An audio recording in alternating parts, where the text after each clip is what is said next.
सभी को ज्ञात होगा कि इस वर्ष नवीन संसद भवन में जब उद्घाटन समारोह हो रहा था तो उस नई संसद में जैन धर्म का इतिहास रचने वाली और जैन धर्म की प्रस्तुति देने वाली डॉक्टर इंदु जैन आचार्य श्री का आशीर्वाद लेने के लिए पधारी हैं। आप सभी करता ध्वनि से उनका स्वागत करें। मैं उनसे निवेदन करता हूं कि उन्होंने जो नई संसद के उद्घाटन में जो प्रस्तुति दी थी वो प्रस्तुति हम सभी के समक्ष प्रस्तुत करें।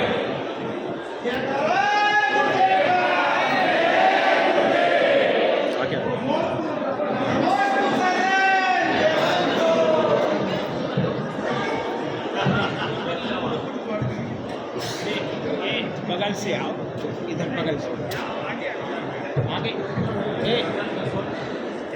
इंदु आगे आगे।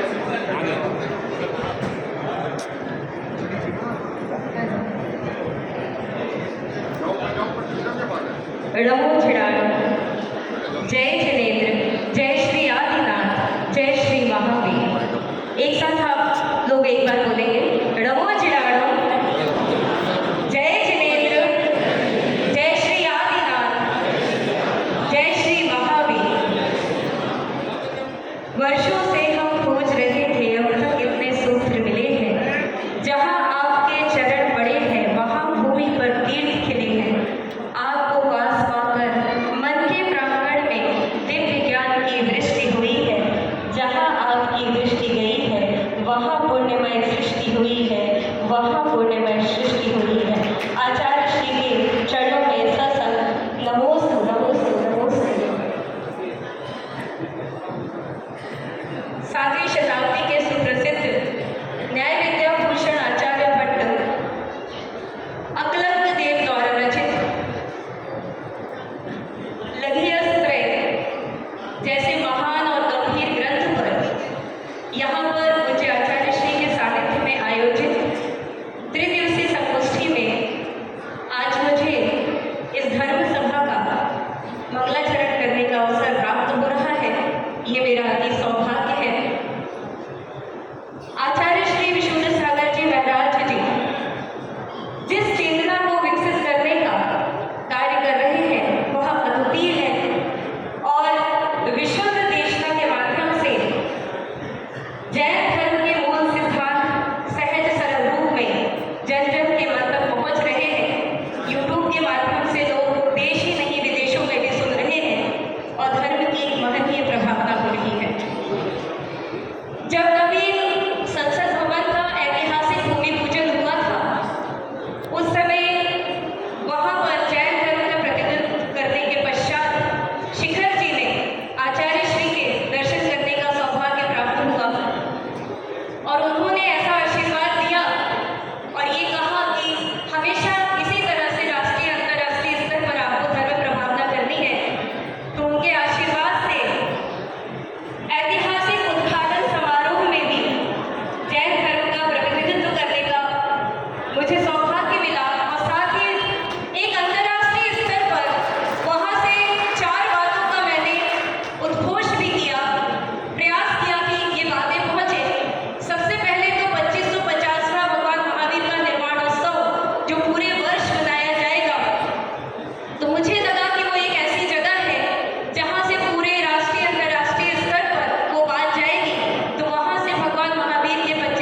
प्रवचन सार का मंगलाचरण गाथा, प्राकृत गाथा और उसके पश्चात महावीराष्टक स्तोत्र।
इस बिटिया का दैनंदिन अभ्युत्थान हो, इसी मंगल भावना से हमारी जैन समाज इनका सम्मान करे और शकरपुर से बस लेकर जो समाज आई है श्री अनिल कुमार जी आदि वे आकर श्रीफल समर्पित करें